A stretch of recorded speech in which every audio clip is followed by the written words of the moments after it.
Hey there, this is Aunt Lulu reading from Americanized Delsarte Culture by Emily M. Bishop from the 1800s, 1892, quite a while ago.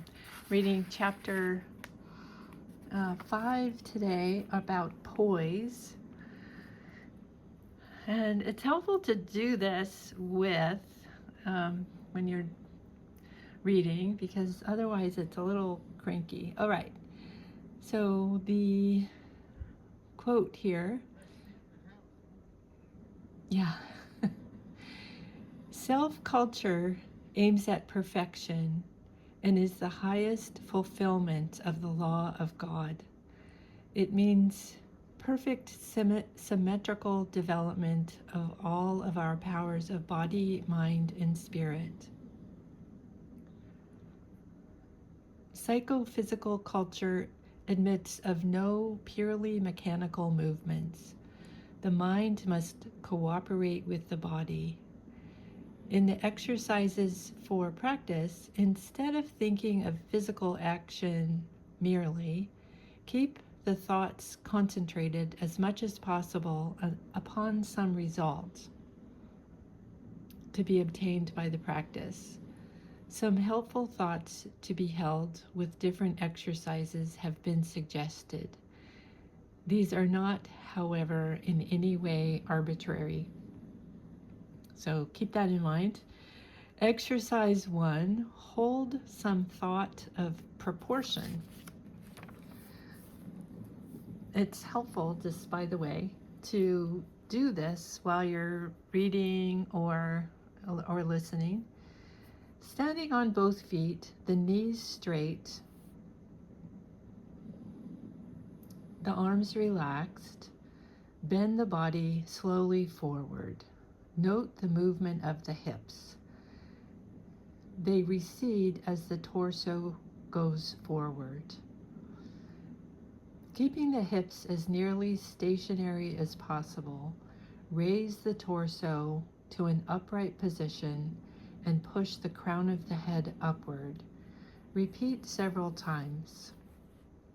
So I just like to add here that it's helpful when you're doing this to develop self-awareness, to notice where tension or strain begins to ride up or down the body, up in the front or back.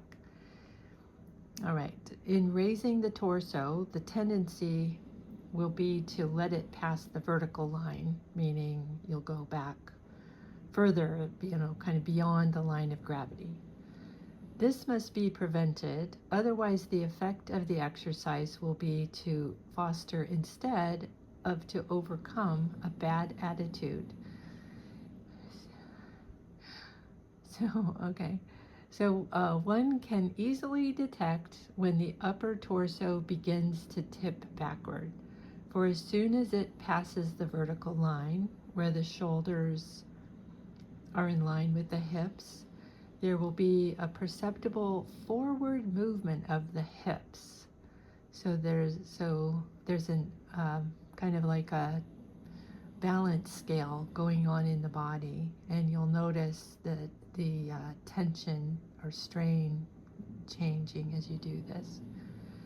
It is important to, I'm here, just by the way, it is important to appreciate the action of the backbone and the chest in this exercise. The movement for raising the torso begins in the hip joints and is successively imparted to each vertebrae.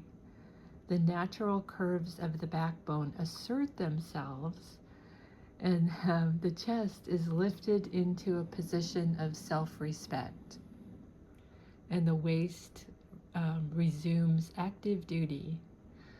So that was on page 43, 44 of chapter 5, and you can see page 45 moves on to exercise 2. I'll read a little bit of it here for today. Hold some thought of self-respect.